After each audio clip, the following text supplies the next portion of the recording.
وہ حدیث مصطفیٰ بھی آج عید الفطر کے دن آپ کو سناؤں۔ میرے حضور نے فرمایا المسلم، مسلمان وہ ہے، آئے ہے مسلمان کی تعریف زبان رسول سے سنیے گا۔ فرمایا المسلم المسلم المسلم، مسلمان وہ ہے، مسلمان وہ ہے، مسلمان وہ ہے۔ آج تو میرا بھی دعویٰ ہے میں مسلمان ہوں، دوسرے تیسرے چوتھے انسان کا یہی دعویٰ ہے وہ مسلمان ہے۔ مسلمان کون ہے؟ آؤ مصطفیٰ کی زبان سے مسلمان کی تعریف سن لیجئے۔ حضور فرماتے ہیں المسلم، مسلمان وہ ہے من سلم المسلمون من لسانہ و یدہ، جس کی زبان اور ہاتھ سے دوسرا مسلمان محفوظ رہے، وہ مسلمان ہے۔ وہ کیا ہے؟ وہ مسلمان ہے۔ حضور صلی اللہ علیہ وسلم کے غلاموں، دور نبوی کی بات ہے، ایک دن مصطفیٰ کریم کا دریائے رحمت بڑے جوش میں تھا۔ حضرت عائشہ سے فرمایا عائشہ مانگو، جو مانگو کی یاد بتا دیا جائے گا، جو پوچھو کی بتا دیا جائے گا۔ حضرت عائشہ نے کہا آج اتنی بڑی مہربانی، یا رسول اللہ مجھے اجازت دیں میں اپنے ابو بکر صدیق سے پوچھ کر آتی ہوں۔ کہا جائیے گا۔ حضور نے اجازت دی، وہ دوڑتی ہوئی گی۔ حضور کی بیوی ابو بکر صدیق کی بیٹی عائشہ صدیقہ رضی اللہ عنہا گی۔ کہا بجان آج میرے مصطفیٰ نے کہا ہے عائشہ جو پوچھو گی بتا دیا جائے گا، بتائیے گا کیا پوچھوں؟ کہا آگی ہو مجھ سے پوچھنے، مجھ سے مشورہ کرنے کے لیے آگی ہو تو سنو۔ حضور علیہ السلام سے جا کر یہ پوچھو آپ معراج کرنے گے زمین سے بلند، پھر پہلے آسمان سے اوپر، دوسرے سے اوپر، تیسرے سے اوپر، چوتھے سے اوپر، پانچویں، چھٹے، ساتویں سدرہ سے اوپر، اللہ کے عرش سے آپ بلندی بھی چلے گے، اللہ سے ملاقات کے لیے گئے۔ آپ نے اللہ سے ملاقات کی، آپ سے اللہ نے راز کی باتیں کی ہیں۔ ان راز کی باتوں میں کوئی ایک بات مجھے بتا دے۔ اپنے ابا سے یہ مشورہ کر کے دوبارہ میرے حضور کی بارگاہ میں آئیں، مصطفیٰ کی بارگاہ میں آئیں، کہنے لگی اے اللہ کے رسول صلی اللہ علیہ وسلم والد سے مشورہ کر کے آ گئی ہوں۔ میرے والد حضرت ابو بکر صدیق عبداللہ ان کا نام تھا، وہ کہتے ہیں کہ حضور سے جا کے پوچھو اللہ سے معراج والی رات جو راز کی باتیں ہوئی تھیں ان میں سے کوئی ایک بات بتا دو۔ میرے مسلمان بھائیوں، میرے بزرگوں، جوان ساتھیوں، سامعین و سامعات، ناظرین، حاضرین، حضور نے فرمایا جب راز بتا دیا جائے وہ راز نہیں رہتا۔ فرمایا جب میں اللہ سے ملاقات کے لیے گیا بڑی بڑی باتیں ہوئی، ان باتوں میں سے ایک بات یہ بھی تھی کہ جو شخص کسی کا دل نہیں دکھائے گا سیدھا جنت میں جائے گا۔ آج کتنے لوگ ہیں جو دوسروں کا دل دکھاتے ہیں، غریب کا مذاق اڑاتے ہیں، غریب کے کپڑوں کا مذاق اڑایا جاتا ہے، غریب کے لباس کا مذاق اڑایا جاتا ہے، غریب کے بچوں سے اچھا سلوک نہیں کیا جاتا۔ سکولوں میں جاؤ تو غریب کے بچے دھکا کھا رہے ہوتے ہیں، دفتروں میں جاؤ تو غریب لوگ دھکا کھا رہے ہوتے ہیں، بینکوں میں جاؤ غریب لوگ قرض لینے کے لیے جاتے ہیں، انہیں قرض نہیں ملتا۔ اس جو معاشرہ ظلم کی کمال کہ اوج ثریا پر پہنچ چکا ہے، اس قدر اس معاشرے نے غریبوں پہ ظلم کیا۔ اور جو وہ معاشرہ ہے اللہ کی عزت کی قسم اس معاشرے کے امیر لوگ غریبوں کے حقوق کو بھول کے ہیں۔ اور گاڑیوں میں سفر کرنے والوں، پیدل چلنے والوں کو بھی دیکھا کرو، اور بڑی بڑی کوٹھیوں میں رہنے والوں، بڑے بڑے بنگلوں میں اور اعلیٰ مکانات میں رہنے والوں، جھونپڑیوں والوں کو بھی دیکھا کرو، اور اپنے گھروں کو روشن کرنے والوں ان لوگوں کے گھروں کو دیکھا کرو جو موم بتی کو ترس رہے ہیں۔ خدا کی مخلوق کا دل مت دکھاؤ۔ فرمایا اے عائشہ جو کسی کا دل نہیں دکھائے گا سیدھا جنت میں جائے گا۔ یہ دوڑی اپنے حضرت ابو بکر صدیق کے پاس آئیں، ابا جان مصطفیٰ نے فرمایا ہے جو کسی کا دل نہیں دکھائے گا سیدھا جنت میں جائے گا۔ حضرت صدیق اکبر نے رونا شروع کر دیا اور اس قدر روئے، کتابیں گواہ ہیں اس پر، صحابہ گواہ ہیں، آپ کی داڑھی کے بال تر ہو گئے، اس قدر روئے آپ کی داڑھی کے بال تر ہو گئے۔ عائشہ صدیقہ نے کہا ابا جان رونے کی کون سی بات ہے، آپ کو تو خوش ہونا چاہیے تھا کہ جو کسی کا دل نہیں دکھائے گا سیدھا جنت میں جائے گا، لیکن آپ رو رہے۔ کہا میری بیٹی عائشہ، اس کا فرسٹ پہلو تو یہ ہے، اس کا اول پہلو تو یہ ہے، جو کسی کا دل نہیں دکھائے گا سیدھا جنت میں جائے گا۔ میں اس کا سیکنڈ پہلو دیکھ رہا ہوں، اس کا دوسرا سرا دیکھ رہا ہوں، دوسرا پہلو دیکھ رہا ہوں کہ جو کسی کا دل دکھائے گا سیدھا دوزخ میں جائے گا۔ آج کتنے لوگ ہیں جو کسی غریب کے دل کو جیت لیتے ہیں، اور کتنے لوگ یہ سوچنے کی بات ہے جو دن رات غریبوں کا مذاق اڑاتے ہیں، دل دکھاتے رہتے ہیں۔ اللہ نے قرآن میں فرمایا، سورہ حجرات پارہ 26 میں اللہ ارشاد فرماتا ہے، سنیں اپنے اللہ کا ارشاد۔ اللہ فرماتا ہے یا ایھا الذین آمنوا، اے ایمان والو، لا یسخر قوم من قوم عسیٰ یکونوا خیرا منہم، تم میں سے مردوں کا مذاق نہ اڑائیں، ہو سکتا ہے جن کا تم مذاق اڑا رہے ہو تم سے بہتر ہو۔ یہ سورہ حجرات قرآن ہے، قرآن کی آیت پڑھی میں نے، اور فرمایا وَلَا نِسَاءٌ مِّن نِسَاءٍ، عورتیں بھی سن لیں۔ اللہ فرماتا ہے اے ایمان والی عورتوں، اے ایمان والی عورتوں، تم میں سے کوئی عورت کسی عورت کا مذاق نہ اڑائے، عسیٰ یکن خیرا منہن، ہو سکتا ہے جن کا تم مذاق اڑا رہی ہو تم سے بہتر ہو۔ آج ہر شخص دوسرے پہ تنقید کرتا ہے، اپنے کو دوسرے سے بہتر سمجھنا، یہی تو جہالیت ہے، جہالت ہے، لا علمی ہے۔ اپنے کو بہتر سمجھنا، عقل مند انسان وہ ہوتا ہے جو دوسروں کو اپنے سے بہتر سمجھتا ہے۔ اس معاشرے کا حال اور بدحالی دیکھیے، اپنے عیب تو انسان کو نظر نہیں آتے، دوسروں کا ایک ایک عیب نظر آ رہا ہوتا ہے۔ تاجدار کائنات صلی اللہ علیہ وسلم کے غلاموں، حضور کی دور کے ایک غیر مسلم کی کہانی بھی، کہانی نہیں حقیقت آپ کو سناؤں کہ موبائل ہے ٹائم والا تو سامنے رکھ دیں تاکہ میں وقت پہ تقریر ختم کر دوں۔ نہیں مجھے نظر نہیں آ رہا نا، مجھے نظر نہیں آ رہا، میں اپنی ترتیب سے تقریر۔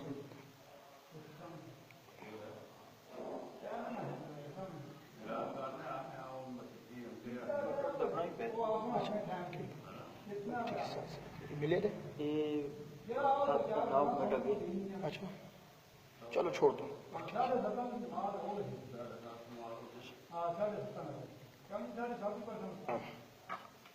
تو میں عرض کر رہا تھا باتیں آپ کی سماعتوں کی نظر کر رہا ہوں۔ ایک غیر مسلم تھا، کافر تھا، اس کا ایک ہی بچہ تھا، وہ گم ہو گیا۔ سننے والی باتیں ہیں، یہ کوئی شاعری نہیں سنا رہا ہوں، جب کانوں پہ ہاتھ رکھ کے قوم کا وقت ضائع نہیں کر رہا ہوں، یہ حضور کی حدیثیں سنا رہا ہوں، اور یہ علم کی باتیں بہت کم لوگوں کو سننے کو ملتی ہیں۔ ہمارے ہاں خطبہ وقت کی ضرورت اور عوام کی ضرورت کو نہیں دیکھتے، ان کے ذوق کو دیکھتے ہیں، جس سے لوگ خوش ہو جائیں۔ وہ ان کے ذوق کو نہیں دیکھو، ان کی ضرورت کو دیکھو۔ قرآن اور حدیث ان کی ضرورت ہے، ہم لوگ قرآن اور حدیث سے دور جا چکے ہیں۔ حضور کے غلاموں، وہ غیر مسلم آیا، اس کا بچہ گم ہو گیا، 3 دن تک وہ تلاش کرتا رہا، ادھر ادھر، کبھی کہاں، کبھی گلی میں، کبھی بازاروں میں، اس کو اپنا بچہ نہیں ملا۔ 3 دن گزر گئے۔ کسی نے کہا تم مسلمان تو نہیں ہو، لیکن مسلمانوں کے نبی کے پاس چلی جاؤ۔ مسلمانوں کے نبی جو دعا کرتے ہیں اللہ اس دعا کو قبول کرتا ہے، اور نبی سے جا کے دعا کروانا تیرا کام ہے، تیری دعا کو قبول کروانا، قبولیت کے مرتبے تک پہنچانا نبی کا کام ہے۔ مطلب تھی، پہلے تو آیا نہیں، مسلمان بھی تھا نہیں، اب مطلب تھی، آگے حضور کے پاس، یا رسول اللہ دعا کیجئے، میرا بچہ گم ہو گیا ہے، 3 دن ہو گئے ہیں، نہ میں نے کھانا کھایا، نہ میری بیوی نے، نہ میری گھر والی نے، ایک ہی بیٹا تھا وہ بھی گم ہو گیا۔ اللہ اللہ اللہ، حضور نے ہاتھ اٹھائے دعا کے لیے۔ میرے بزرگوں، ایک صحابی کھڑے ہو کہ یا رسول اللہ اس کا بچہ میں نے فلاں باغ کے سامنے کچھ بچوں کے ساتھ کھیلتے ہوئے دیکھا ہے.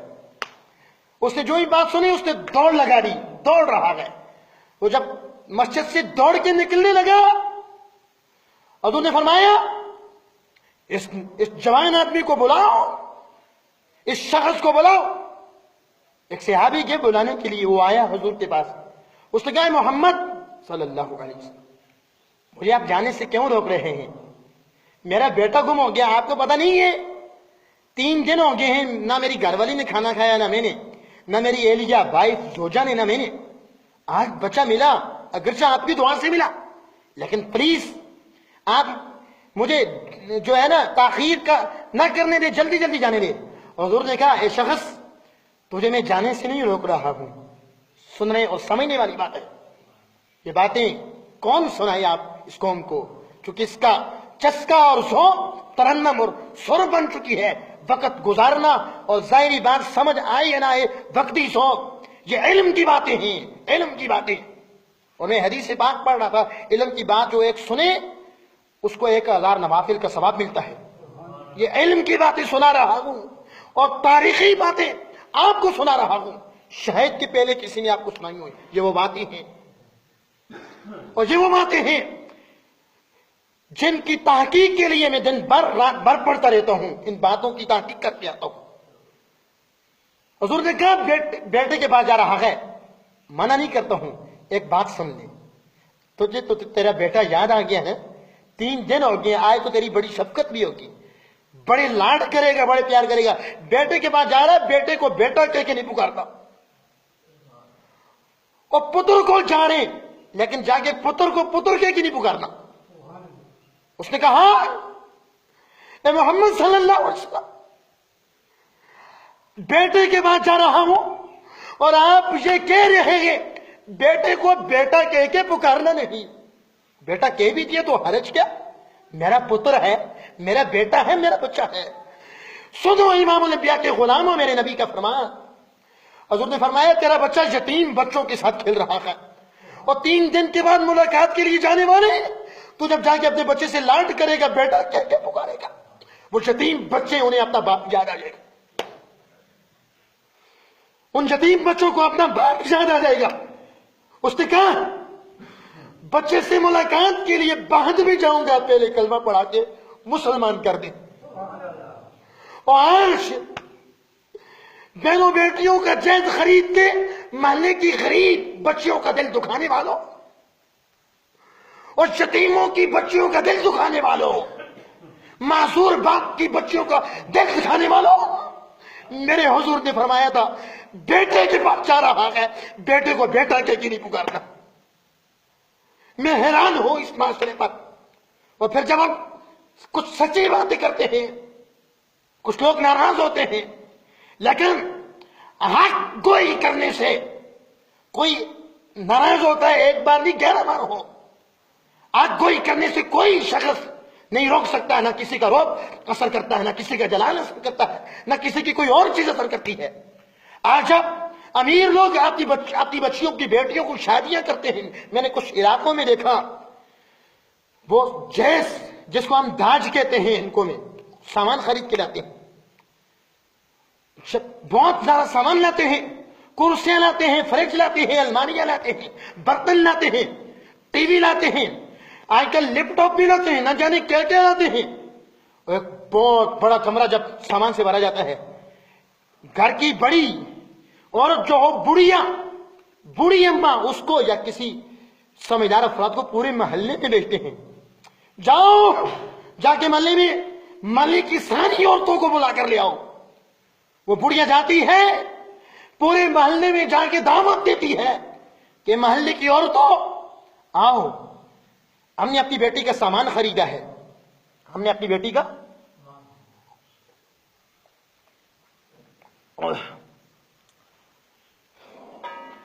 یہ باتیں دل کی تختی پر لکھ لو.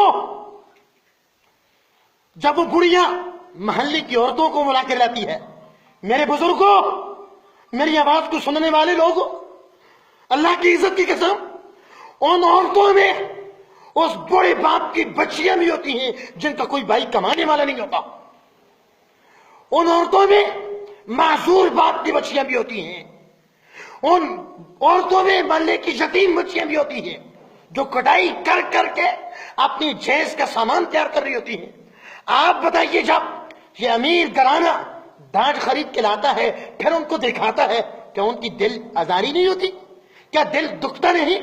اس بوڑھے کی بچیاں موجود ہوتی ہیں جس کا کوئی بیٹا جوان نہیں ہوتا، صبح کے وقت جو گھر سے کام کے لیے نکلتا ہے مزدوروں والے اڈے پہ جاتا ہے اور صبح بیٹیاں کہتی ہیں ابا جان گھی لا کر آنا ہے، آٹا لے کر آنا ہے، فلان چیز لے کر آنی ہے، فلاں چیز، بڑے بڑے وعدے کر کے جاتا ہے.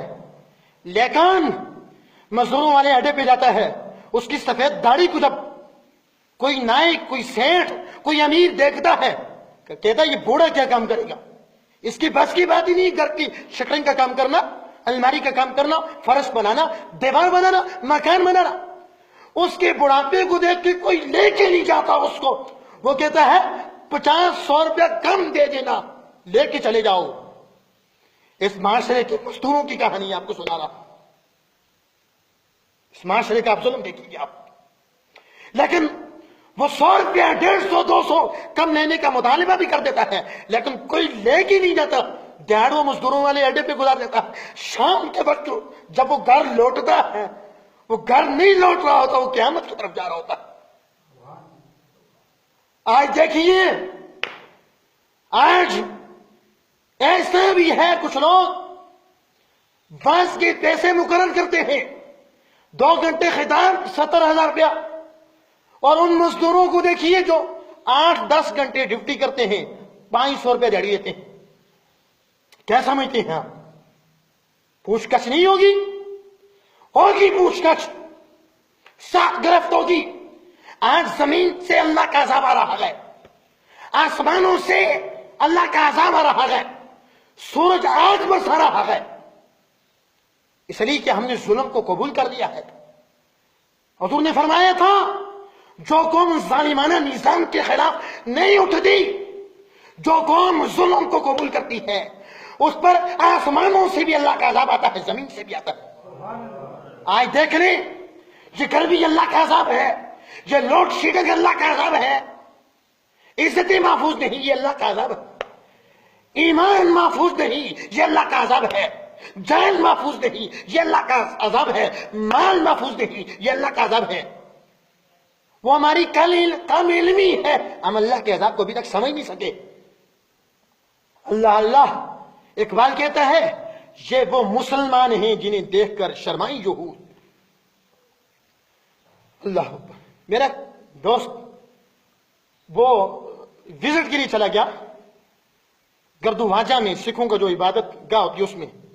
وہ کہتا ہے کہ میں نے چپلیں اٹھائیں اپنی، ہم اس طرح اکثر مسجد میں اس طرح کرتے ہیں نا، اٹھا کے کسی محفوظ جگہ پہ رکھ دیتے ہیں. اس نے کہا میں محفوظ جگہ تلاش کر رہا تھا، میں نے کہا ان چپلوں کو کسی محفوظ جگہ رکھتا ہوں. جب میں نے یہ ارادہ کیا تو اس سکھوں کے گردواجہ کی سکھ نے کہا اے انسان یہ مسلمانوں کی مسجد نہیں سکھوں کا گردواجہ ہے. مسلمانوں کی مسجدوں میں ایسا ہوتا ہے یہاں جہاں چپنے مرضی رکھو نہیں چوری ہو. وہ شخص کہتا ہے میرا کلیجہ کٹنے لگا کہ آج ہم اس قدر پستہ حالی کا شکار ہو گئے ہیں. ہمارے ملک میں جو ٹیکس دے کے رہتے ہیں اس ملک کی ذمہ اقلیت وہ بھی ہمیں بےایمانی کا طعنہ دے رہے ہیں. مجھے ایک بات یاد آ گئی، یہ جو بات ہے بزرگوں یہ کوئی جنید بغدادی کی دور کی بات نہیں، یہ کوئی محمد بن فضیل کی دور کی بات نہیں، یہ بشر الحافی کی دور کی بات نہیں، یہ قرون اولا کے مسلمانوں کی دور کی بات نہیں، یہ غریب نواز کی دور کی بات نہیں، یہ کوئی علی حجویری کی دور کی بات نہیں، یہ حضرت عبد القادر جیلانی غوث اعظم کے دور کی بات نہیں، یہ بات کوئی حضرت بابا فرید کے دور کی نہیں. یہ کل کی بات سنانے لگا ہوں آپ کو. یہ کل جب ہم دور غلامی نہیں تھے، انگریز حکمران تھا، لاہور کی سرزمین ہے، مسجد شاہی ہے، لاہور کی سرزمین ہے، مسجد شاہی ہے، اور ایک گھر انگریز کی حکومت تھی، مسجد کے دروازے پر جو شاہی مسجد ہے، میں وہاں گیا ہوں، آپ میں سے بہت سے گئے ہوں گے، اس کے مینار میں حضور کا امامہ بھی موجود تھا، میں کئی دفعہ وہاں گیا ہوں لاہور میں. ٹھیک ہے بھی، چونکہ اولیاء اللہ کے مزارات میں میرا آنا جانا لگا رہتا ہے، پاکستان کے اکثر درباروں میں گیا ہوں. تو میں عرض کر رہا تھا، وہ گدا گھر پیسے مانگنے والا، بھیک مانگنے والا غریب، جھونپڑی میں رہنے والا مانگ رہا تھا. ایک انگریز آیا، اس نے اپنی جیب سے پرس نکالا، کچھ روپے اس کو نکال کر دیے، پرس اس سے گر گیا. تو جب پرس گرا تو اس مسلمان جو مانگنے والا تھا اس نے اٹھا لیا. اس نے جب اٹھایا نا تو اس نے کہا میں واپس کرتا ہوں، لیکن اب انگریز بہت آگے جا چکا تھا. انگریز اس کا خیال تھا کہ واپس آئے گا، اسی دروازے سے نکلے گا، میں اس کا پرس اس کو دے دوں گا. لیکن وہ کسی دوسرے دروازے سے نکل گیا، واپس نہ آیا. اس واقعے کو دوبارہ 1 سال کا عرصہ گزر گیا. اس نے وہ پرس سنبھال کے رکھ دیا مانگنے والے نے. کتنا غریب تھا، دن بھر 1-1 روپیہ مانگتا تھا. 1 سال کا وہی انگریز آئے نا، باہر سے کوئی وزیر آیا تھا اس کو شاہی مسجد کا وزٹ کروانے کے لیے. چونکہ انگریز کے دور حکومت تھا، کوئی پابندی نہیں تھی، وہ لوگ غیر مسلم بھی آتے تھے مسجدوں میں. تو اب جب ایسا ہوا جناب، تو اس مسلمان نے اس انگریز کو دیکھ لیا. تو جب اس نے دیکھا نا، اس نے کہا بابو رک جاؤ، 2-4 منٹ کے لیے میں گھر سے واپس آتا ہوں. وہ رک گیا. وہ گھر گیا تو پرس اٹھا کے لایا، کہا یہ لیجیے، اپنی امانت قبول کیجیے. وہ انگریز کبھی اس پرس کو دیکھتا اور اس میں لاکھوں روپے کی رقم کو دیکھتا، کرنسی کو، کبھی اس مانگنے والے کو چہرے کو دیکھتا. اس نے کہا کیا دیکھتے ہو؟ اس نے کہا تو ذات کا گدا گھر ہے، مانگنے والا ہے، جھونپڑی ایک تیرا گھر ہے. میں دیکھ رہا ہوں یہ لاکھوں روپے کی کرنسی اس میں موجود ہے. تو چاہتا تو یہ مجھے نہ بتاتا، مجھے تو خبر ہی نہیں تھی. اچھا گھر بنا سکتا تھا، اچھا کاروبار بنا سکتا تھا. اس گدا گھر نے جواب دیا، میں گدا گھر ضرور ہوں لیکن میں بدبخت ہی ہوں. تو عیسائی ہے، میں نوکر ہوں رسول اللہ کا. اور میں پرس لے لیتا، قیامت کے لیے حضرت عیسیٰ محمد صلی اللہ علیہ وسلم سے، تیرا نبی میرے نبی سے کہتا کہ تمہارے امتی نے میرے امتی کا ایک پرس لیا تھا، اس دن میرا نبی شرمسار ہوتا، میں نے شرمساری سے بچانے کے لیے یہ پرس تجھے واپس کر دیا ہے. اور اس دور کے گدا گھر بھی محمد کی عزت کا خیال رکھتے تھے، محمد کے ناموس کا خیال رکھتے تھے. آج کے شاہوں کی کہانی سنائی تو رونا آتا ہے. آج کے وزیروں کی، آج کے مشیروں کی، آج کے ایم این ایس کی، ایم پی ایس کی کہانی سنائیں، رونا آتا ہے. یہ مسلمان ہونے کا جو دعویٰ کرتے ہیں، میں بتا سکتا ہوں، سندھ کے علاقے کے وہ لوگ بتا سکتا ہوں جو ممبر بنے ہیں، ان سے دعائے قنوت کا میڈیا والوں نے کہا دعائے قنوت سنائیں، سما والے کے میرے پاس ویڈیو موجود. وہ دعائے قنوت کی جگہ ایک سفید پوش بابا سورہ فاتحہ پڑھ رہا ہے. یہ حال ہے ہماری دین سے دوری کا. ایک دوسرا اس سے کہا دعائے قنوت سنائیں، وہ تیسرا کلمہ پڑھ رہا ہے. ایک سے کہا چوتھا کلمہ سنائیں، وہ پہلا کلمہ بھی غلط پڑھ رہا ہے. اور تو اور یہ وہی ملک ہے جس ملک کا ایک وزیر داخلہ بہت پہلے ہو گزر چکا ہے، اس سے جب سورہ اخلاص سنی گی قرآن شریف وہ بھی غلط پڑھ رہا تھا. حضور کے غلاموں، ہم دین سے دور ہو چکے ہیں. مولانا الطاف حسین حالی نے کہا آج دین اپنے دیش میں پردیسی ہو چکا ہے. آؤ وہ بات بھی آپ کو میں سناؤں. 7 نسلیں جن کی بادشاہ گزری ہیں، 7 نسلیں بنو امیہ سے تعلق. اگر جب بنو امیہ کے جو ابتدائی حکمران تھے ان کا اہل بیت کے ساتھ اچھا سلوک نہیں تھا، مولا علی کے معاملے میں وہ اکبر نہیں تھے، مولا علی اکبر تھے. لیکن بنو امیہ میں ایک شخص بڑا زبردست خلیفہ گزرا، عمر بن عبدالعزیز. عمر بن عبدالعزیز کا دور تھا اور اس کی 7 نسلیں حکمران گزری ہیں. بیٹیاں آئیں، آ کے عرض کرنے لگے ابا جی عید کا دن ہے کل، 2 جوڑ کپڑوں کے لیے بنوا کے دے دو. لوگوں، عمر بن عبدالعزیز نے کیا کہا؟ بیٹا عید کا دن شکر کرنے کا دن ہے، شکر کرو، اللہ کی عبادت کرو، ریاضت کرو. اب ان بچیوں نے رونا شروع کر دیا. بچیاں ہوتی ہیں، غریب کے بچے بھی ایک ہی قسم کا کھلونا چاہتا ہے، امیر کا بھی. بچے مانگنے پہ آ جائے تو چاند کو بھی مانگ لیتے ہیں. عید کے دن تاجدار کائنات کے غلاموں، اپنے امیر لوگ جب بچوں کو کھلونا لے کر دیتے ہیں، غریب کے بچوں کا دل نہیں ان پہ کیا گزر رہی ہوتی ہے، ان کے والدین پہ کیا گزر رہی ہوتی ہے اور کیا حال ہوتا ہے ان کا. احساس نہیں ہے اس معاشرے میں۔ اقبال نے ٹھیک کہا تھا، یہ وہ قوم ہے جسے دیکھ کر، یہ وہ مسلمان ہیں جنہیں دیکھ کر شرمائیں ہو۔ ناپ تول میں کمی ہمارا شیوا بن چکا ہے، جھوٹی قسمیں اٹھا کے مال بیچنا ہمارا شیوا بن چکا ہے، ایک دوسرے کی جڑیں کاٹنا، دو مسلمانوں کے درمیان تفریق ڈالنا، جدائی ڈالنا، کیا کیا غلطیاں ہیں ہم میں موجود۔ حضور کے غلاموں، خیر بچیوں کی ماں نے رونا شروع کر دیا۔ عمر بن عبدالعزیز نے وزیر خزانہ، وزیر مالیات کو ایک خط لیٹر لکھا، کہا اگلے مہینے کی تنخواہ ایڈوانس مجھے دے دو، میں نے کوئی بچیوں کے لیے 2 سوٹ خریدنے، پچھلی تنخواہ خرچ کر بیٹھا۔ وزیر مالیات نے جواب دیا خط کی صورت میں، اس زمانے میں خط ہوا کرتے تھے، ٹیلی فون وغیرہ نہیں ہوتے تھے، کہا اے عمر بن عبدالعزیز، تمہیں یہ کیسے یقین ہو گیا ہے تمہیں مزید 1 مہینہ اور زندہ رہو گے؟ یہ تمہیں کیسے یقین ہو گیا ہے؟ جب یہ پڑھا نا تو اس کے خط کو چوم کے آنکھوں سے لگایا، کہا اللہ تجھے سلامت رکھے، تو نے عمر بن عبدالعزیز کے ایمان کو بچا لیا۔ یہ اس حکمران کی کہانی سنا رہا ہوں، بات جس کی 7 نسلیں حکمران گزری ہیں، جدی پشتی جو بادشاہ در بادشاہ بادشاہ، اور بنو امیہ میں یہی مساری حکمران تھے، اور اس کے جو پیچھے کے کچھ لوگ تھے اہل بیت کے ساتھ ان کا سلوک و رویہ اچھا نہیں تھا، لیکن یہ بڑے عادل خلیفہ تھے، عمر بن عبدالعزیز بھی، حضرت عمر بن خطاب بھی۔ حضور صلی اللہ علیہ وسلم کے غلاموں، آج کی اس گفتگو میں آپ نے غریبوں کے خصوصی حقوق سنے، اس معاشرے کے غریبوں کے۔ جب بچیوں کو یہ لیٹر سنایا، خط سنایا، تو بچے نے کہا اگر ایسا ہے تو سن لیں، ہم پرانے کپڑوں پہ راضی ہیں، پرانے کپڑوں پہ راضی ہیں۔ تاجدار کائنات کے غلاموں، عید کا دن تھا، عید کا دن تھا، حضور عیدگاہ میں نماز پڑھنے کے لیے جا رہے تھے۔ حضور کے زمانے میں عیدگاہ میں نماز پڑھی جاتی تھی، حضور کی بنا پر مسجد میں بھی آپ پڑھ سکتے ہیں، لیکن فی زمانہ پڑھتے ہیں لوگ مسجدوں میں، اور جواز کا فتویٰ بھی موجود ہے، ہمارے علماء اہل سنت نے دیا ہے، وہ پڑھتے ہیں، ہم لوگ بھی پڑھتے ہیں، دوسرے بھی پڑھتے ہیں۔ اچھا، اب جا رہے تھے، عید پڑھانی تھی آپ نے، تیار ہو کے گھر سے گئے، راستے میں ایک بچے کو دیکھا، وہ بچہ پھٹا پرانا لباس پہنا تھا، یہ بھی حدیث روایت سنا رہا ہوں، کوئی کہانی نہیں، پھٹا پرانا لباس پہنا ہے جناب، رو رہا ہے۔ حضور گزرنے لگے، حضور نے کہا اے بچے تم کیوں رو رہے ہو؟ سلام کیا۔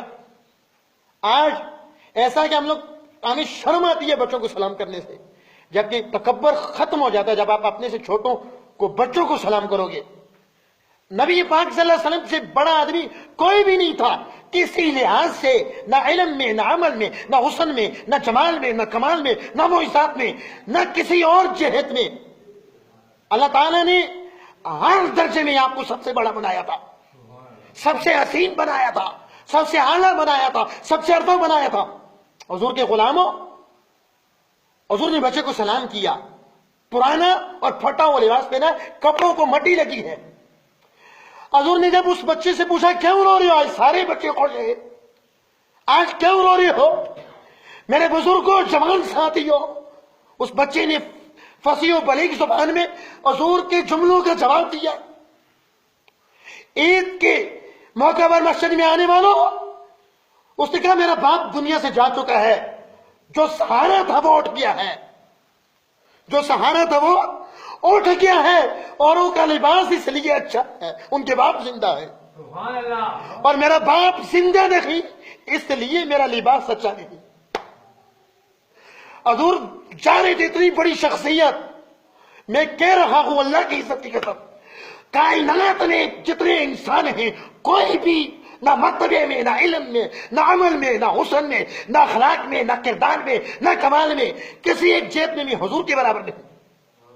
اتنی بڑی شخصیت، اتنے بڑے نبیوں کے امام، عیدگاہ پڑھانے، عید پڑھانے جا رہے، واپس آ گئے، تو جب واپس آئے بچے کو اٹھا لیا، اٹھا کے لائے، گئے اپنی بیوی اہلیہ زوجہ وائف حضرت عائشہ سے کہا اے عائشہ اس بچے کو ذرا غسل تو کراؤ، میں کہیں کام جا رہا ہوں، مجھے کوئی ملے میں تو کوشش کروں گا جان چھوڑا دوں، کوئی اور جا رہا ہو، لیکن یہ اللہ کے نبی تھے جو سب کے لیے رحمت بن کے آئے تھے۔